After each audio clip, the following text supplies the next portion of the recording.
ഇസ്രായേലിന്റെ അടുത്ത ഘട്ടം ഹിസ്ബുള്ളയെ ആക്രമിച്ച് അവസാനിച്ചതിനു ശേഷം ഇറാന് ഒരു വലിയ മുന്നറിയിപ്പ് നൽകിയിട്ട് ഇസ്രായേലിന്റെ മുഴുവൻ ശ്രദ്ധയും യമൻ ഭാഗത്തേക്ക് തിരിഞ്ഞിട്ടുണ്ട്. യമനിൽ കഴിഞ്ഞ 2 മാസത്തിന് മുൻപ് ഇസ്രായേൽ ഒരു വലിയ എയർ സ്ട്രൈക്ക് നടത്തി. അവരുടെ ഒരു പോർട്ടിൽ നടത്തിയതിൽ മോശമായ അനന്തര ഫലങ്ങൾ യമനിലുള്ള ഹൂത്തികൾ അനുഭവിച്ചു. അവരുടെ എണ്ണ സൗകര്യം ഏകദേശം 40% വരെയും തടസ്സപ്പെട്ടു. ഇപ്പോ വീണ്ടും അതിലും മോശമായ ഒരു തകർച്ച യമനിലെ ഹൂത്തികൾക്ക് ഇസ്രായേൽ നൽകിയിട്ടുണ്ട്.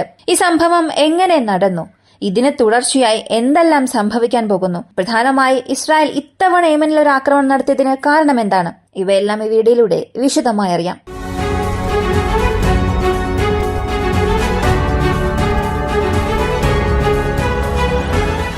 യമനെ സംബന്ധിച്ച് ഹൂത്തികളുടെ നിയന്ത്രണത്തിലുള്ളത് 2 പ്രധാനപ്പെട്ട തുറമുഖങ്ങളാണ്.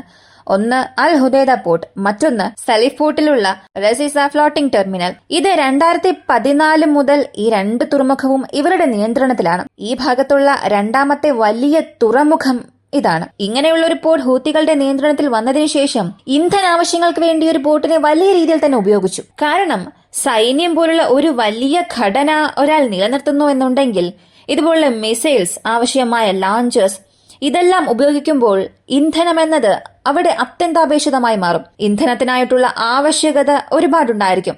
അങ്ങനെയുള്ള ആവശ്യങ്ങൾക്ക് വേണ്ടിയും കൂടാതെ ചില രാജ്യങ്ങൾ നിരോധിച്ച ഒരുപാട് നെറ്റ്വർക്കിന് ബ്ലാക്ക് മാർക്കറ്റ് വഴി ഇന്ധനം നൽകുന്നതിന് വേണ്ടിയും ഈ ഒരു പോർട്ടിനെ ഉപയോഗിച്ചുകൊണ്ടിരുന്നു. കൂടാതെ ജനങ്ങളുടെ വൈദ്യുത ഉപഭോഗത്തിന് വേണ്ടിയും ഈ ഒരു പോർട്ടിനെ ഉപയോഗിച്ചു. ശരിയായി പറഞ്ഞാൽ കഴിഞ്ഞ ജൂലൈ മാസം 20-ാം തീയതി ഈ ഒരു പോർട്ടിൽ ഇസ്രായേൽ ഒരു വലിയ എയർ സ്ട്രൈക്ക് നടത്തി, ഈ ഹുദൈദ പോർട്ടിൽ. ഇത് ചെയ്തതിന്റെ പ്രധാനപ്പെട്ട കാരണം, ഇത് സംഭവിക്കുന്നതിന് മുൻപ് സെൻട്രൽ ഇസ്രായേലിൽ ടെല്ലവീവിൽ ഒരു റെസിഡൻഷ്യൽ ബിൽഡിംഗിന് മുകളിൽ യമന്റെ ഹൂത്തികൾ ലോഞ്ച് ചെയ്ത ഒരു ഡ്രോൺ അത് പൊട്ടിത്തെറിക്കുകയും ഒരു മരണം സംഭവിക്കുകയും ചെയ്തു. അതിന് പ്രതികാരം ചെയ്യാൻ വേണ്ടി ഇസ്രായേൽ ഒരു ആക്രമണം നടത്തി. ഇപ്പോ വീണ്ടും ഈ പോർട്ടിനെ എന്തിനാക്രമിച്ചുവെന്ന് ചോദിച്ചാൽ, ചില ദിവസങ്ങൾക്ക് മുൻപ് യമനിൽ നിന്നും ഹൂത്തികൾ ലോഞ്ച് ചെയ്ത ഒരു ഹൈപ്പർസോണിക് ബാലിസ്റ്റിക് മിസൈൽ ടെൽ അവീവിൽ, അവരുടെ സെൻട്രൽ ഇസ്രായേലിൽ ആ എയർ സ്പേസിനെ ലംഘിച്ച് അകത്തേക്ക് കയറി. അതിനെ ഇന്റർസെപ്റ്റ് ചെയ്തു എന്ന് ഇസ്രായേൽ പറഞ്ഞാലും അവരെ കൊണ്ട് മുഴുവനായും ഇന്റർസെപ്റ്റ് ചെയ്യാൻ സാധിച്ചില്ല. ഭാഗികമായ ഒരു ഇന്റർസെപ്ഷൻ മാത്രമേ അവിടെ സംഭവിച്ചിരുന്നുള്ളൂ. ഇസ്രായേലിന്റെ ആരോ 2, ആരോ 3, അയൺ ഡോം, ഡേവിഡ് സ്ലിംഗ് ഇവ ഈ പ്രതിരോധ സിസ്റ്റത്തെ എല്ലാം മറികടന്ന് അകത്തേക്ക് വന്ന ബാലിസ്റ്റിക് മിസൈൽ ഇവയെല്ലാം ബ്ലൈൻഡ് ചെയ്തു. 2000 കിലോമീറ്റർ വെറും 11 മിനിറ്റിൽ കടന്നു വരികയും ഇസ്രായേലിനെ മുഴുവനും ഒരു വലിയ ഭീതിയിലാഴ്ത്തി. എന്നാൽ അതിനുവേണ്ടി മാത്രമാണോ ഈ ഒരു റിവഞ്ച് എന്ന് ചോദിച്ചാൽ ഇല്ല. ഈ ഒരു പോർട്ട് ആക്രമിച്ചതിന് ശേഷം ഇസ്രായേലിന്റെ ഡിഫൻസ് മിനിസ്റ്റർ അവർ ഒരു പ്രസ്താവനയിൽ പറഞ്ഞത്, ടെൽ അവീവിൽ ബെൻ ഗുരിയൻ എയർപോർട്ടിൽ ഇന്നലെ ഇതുപോലൊരു ബാലിസ്റ്റിക് മിസൈൽ ഫയർ ചെയ്ത് ഒരു ആക്രമണ ശ്രമം നടത്താൻ യമനിലെ ഹൂത്തി റിബൽസ് പദ്ധതിയിട്ടു. ഒരു ബാലിസ്റ്റിക് മിസൈലും ഫയർ ചെയ്തു. അകത്തേക്ക് വന്ന ബാലിസ്റ്റിക് മിസൈൽ അതിന്റെ ട്രജക്ടറി കാൽക്കുലേറ്റ് ചെയ്ത് നോക്കിയപ്പോൾ അത് നേരിട്ട് വരുന്നത് യമനിലെ കോസ്റ്റൽ ലൈൻസിൽ നിന്നും തിരിച്ച് ഇസ്രായേലിലെ ബെൻ ഗുരിയൻ എയർപോർട്ടിനെ നോക്കി വരും, അല്ലെങ്കിൽ അതിനടുത്തുള്ള പ്രദേശങ്ങളെ നോക്കി വരും എന്നുള്ളത് ഞങ്ങൾക്ക് വ്യക്തമായി മനസ്സിലായി. ഇങ്ങനെ അകത്തേക്ക് വരുന്ന ഈ ഒരു മിസൈൽ കാരണം ഇസ്രേലിയൻസിന് ഒരുപാട് പ്രശ്നങ്ങൾ വരും എന്നതുകൊണ്ട് ഇസ്രായേൽ എയർ സ്പേസിന് ഉള്ളിൽ കടക്കുന്നതിന് മുൻപ് തന്നെ ഞങ്ങൾ അതിനെ ഡിഫെൻഡ് ചെയ്തു. എപ്പോഴാണോ ഞങ്ങളുടെ എയർപോർട്ടിനെ അവർ ആക്രമിക്കണം എന്ന് ചിന്തിച്ചത്, അപ്പോൾ തന്നെ അതിനായിട്ടുള്ള സ്ട്രൈക്കിംഗ് പ്ലാൻ ഞങ്ങൾ റെഡിയാക്കി. നേരത്തെ തന്നെ ആ പദ്ധതി െല്ലാം ഞങ്ങളുടെ ടേബിളിൽ തന്നെ ഉണ്ടായിരുന്നു. അതിന്റെ ഒരു തുടക്കമായാണ് ഇസ്രായേലിന്റെ ബാച്ച് ഓഫ് ഫൈറ്റർ ജെറ്റ്സ്, ഒരു പ്രത്യേക എണ്ണം വിമാനങ്ങളും, റീഫ്യൂവലിംഗ് എയർക്രാഫ്റ്റ്സ്, റെക്കോണസൻസ്, ചാരപ്പണിക്ക് ആവശ്യമായ ഉപകരണങ്ങൾ, ഗ്രൗണ്ട് റിപ്പോർട്ട്സ് ഇവയെല്ലാം വച്ച് ഈ ഒരു ആക്രമണം നടത്തി. സത്യത്തിൽ ഈ ആക്രമണം നടന്നതിന് ശേഷം യമനിൽ ഒരു വലിയ പവർ ഔട്ട്റേജ് ഉണ്ടായി. അവിടെ ഒരുപാട് സ്ഥലങ്ങളിൽ പവർ കട്ട് ഉണ്ടായി. പവർ സ്റ്റേഷൻസിനെയും ആക്രമിച്ചിട്ടുണ്ട്. അങ്ങനെ യമനിൽ ഇപ്പോ എന്ത് അവസ്ഥയാണെന്ന് ചോദിച്ചാൽ, ഈ 2 പോർട്സിലുമുള്ള ഓയിൽ ടെർമിനൽസ് കൂടുതലായും കേടുപാടുകൾ സംഭവിച്ചിട്ടുണ്ട്. കഴിഞ്ഞ ചില മാസങ്ങൾക്ക് മുൻപ് സംഭവിച്ച നഷ്ടം അവർ പതിയെ ശരിയാക്കിക്കൊണ്ടിരിക്കുന്ന അതേ സമയത്ത് വീണ്ടും അതുപോലൊരു ആക്രമണം ഇസ്രായേൽ നടത്തി. ഹൂത്തികളുടെ പ്രസ്താവനയിൽ അവർ പറഞ്ഞത്, ഇസ്രായേൽ എങ്ങനെയും ഞങ്ങളിൽ ഒരു പ്രീഎംപ്റ്റീവ് സ്ട്രൈക്ക് അല്ലെങ്കിൽ റിട്ടാലിയേഷൻ സ്ട്രൈക്ക് ചെയ്യുമെന്ന് ഞങ്ങൾക്ക് അറിയാം. അതുകൊണ്ട് ആ സ്ഥലത്തുണ്ടായിരുന്ന ഓയിൽ ടാങ്കേഴ്സിനെ, ഓയിൽ സ്റ്റോർ ചെയ്തു വെച്ചിരിക്കുന്ന ഗോഡൌൺസിനെല്ലാം ഞങ്ങൾ ഡ്രെയിൻ ചെയ്തു. അങ്ങനെ ഡ്രെയിൻ ചെയ്തതുകൊണ്ട് ഞങ്ങൾക്ക് അവിടെ വലിയ നഷ്ടമൊന്നും സംഭവിച്ചില്ല. എംപ്റ്റി ബാരൽസ്, empty കണ്ടെയ്നേഴ്സിലാണ് ഇസ്രായേൽ അവരുടെ എയർ സ്ട്രൈക്ക് നടത്തിയത് എന്ന് ഒരു സ്റ്റേറ്റ്മെന്റ് നൽകി. പക്ഷേ സത്യത്തിൽ അങ്ങനെയാണോ സംഭവിച്ചത് എന്ന് ചോദിച്ചാൽ ഇല്ല, തീർച്ചയായും ഇല്ല.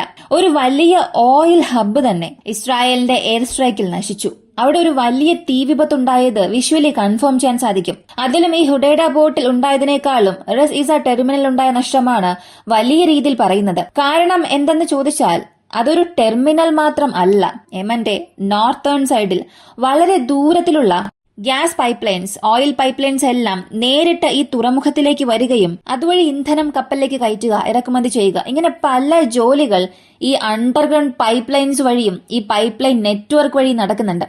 ആ പോർട്ടിന് പുറത്തുള്ള പല ഭാഗങ്ങളിലും പല സ്ഥലങ്ങളിലും ഈ എയർ സ്ട്രൈക്കിന്റെ ഫലമായി ആ പൈപ്പ് ലൈൻ നെറ്റ്വർക്ക് തകർന്നിട്ടുണ്ട്. ഇതിനെ റീപ്ലേസ് ചെയ്യണമെന്നുണ്ടെങ്കിൽ തീർച്ചയായും ഒരു വലിയ ചിലവാകും, $1 മില്യൺ അപ്പുറമാകും. ഇതെല്ലാം അവസാനിച്ചതിനു ശേഷം ഇസ്രായേൽ വീണ്ടും ഒരു അറിയിപ്പ് കൊടുത്തു. ഇത് ഒരു ഉദാഹരണം മാത്രമാണ്. ഞങ്ങളുടെ ശത്രുക്കൾ ആരായിരുന്നാലും, അവർ എത്ര ദൂരത്തിലായിരുന്നാലും അവരെ ഞങ്ങൾ ആക്രമിക്കാൻ മടിക്കുകയില്ല.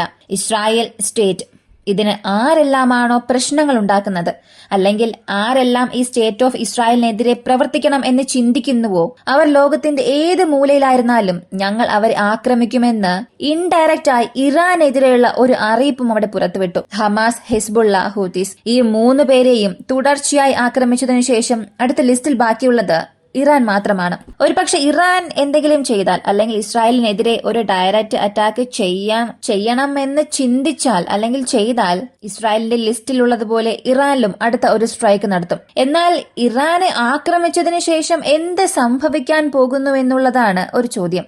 മിഡിൽ ഈസ്റ്റിൽ ഒരു വലിയ യുദ്ധം വരുമോ? യുദ്ധത്തിന്റെ ഫലം എന്തൊക്കെയായിരിക്കും എന്നുള്ളത് മനസ്സിലാക്കാൻ സാധിക്കുക.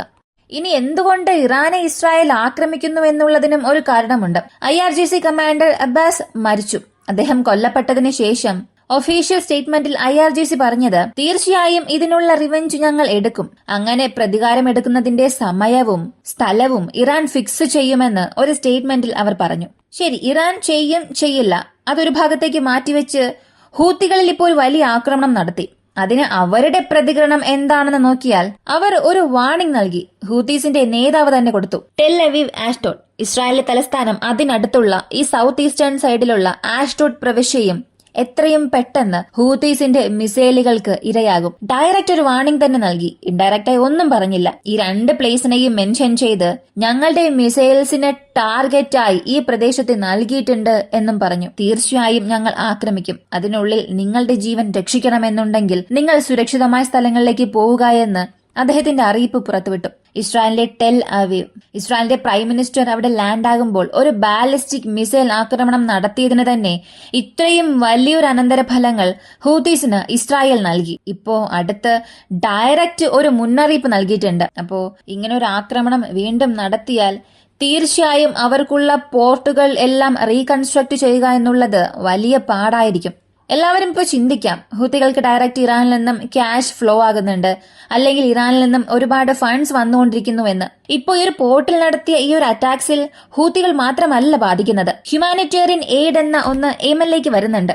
പല ബില്യൺ മതിപ്പിൽ UN സഭയിൽ നിന്ന് ഈ യുദ്ധം കാരണം ബാധിക്കപ്പെട്ട യമൻ ജനങ്ങൾക്ക് ഈ ഒരു പോർട്സ് ഉപയോഗിച്ചാണ് ഇത്രയും ദിവസം ഇതെല്ലാം ഡിസ്ട്രിബ്യൂട്ട് ചെയ്തത്. ഇപ്പോ ഈ പ്രധാനപ്പെട്ട ടെർമിനൽസ് ആക്രമിച്ചതുകൊണ്ട് തന്നെ അവരുടെ സഹായം യമനിലേക്ക് വരിക എന്നുള്ളതും തടസ്സപ്പെട്ടിട്ടുണ്ട്. ഇവിടെ ബാധിക്കപ്പെട്ടിരിക്കുന്നത് ഹൂതീസ് എന്ന സംഘടന മാത്രമല്ല, യമനിലുള്ള ഒരുപാട് ജനങ്ങളും ഇസ്രായേലിന്റെ എയർ അറ്റാക്ക് കാരണം ബാധിക്കപ്പെട്ടിട്ടുണ്ട്.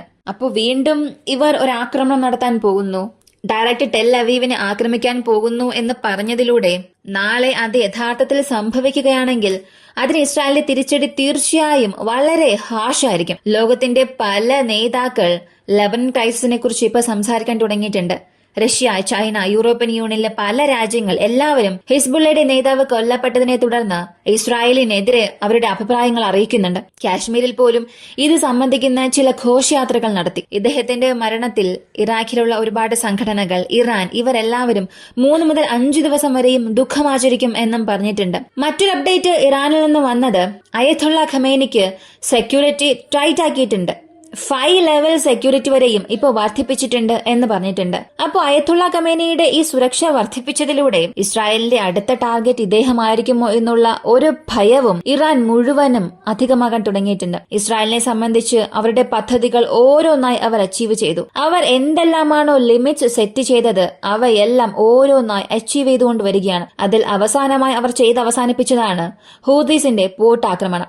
ഈ ഒരു വീഡിയോയെ കുറിച്ചുള്ള നിങ്ങളുടെ അഭിപ്രായം കമന്റിൽ പറയുക. വീഡിയോ ഇഷ്ടമായ ലൈക്ക് ചെയ്യുക, ഷെയർ ചെയ്യുക. നമ്മുടെ ചാനൽ ആദ്യമായി കാണുന്നവരാണെങ്കിൽ മറക്കാതെ സബ്സ്ക്രൈബ് ചെയ്ത് സപ്പോർട്ട് ചെയ്യുക. മറ്റൊരു വീഡിയോയുമായി വീണ്ടും കാണാം.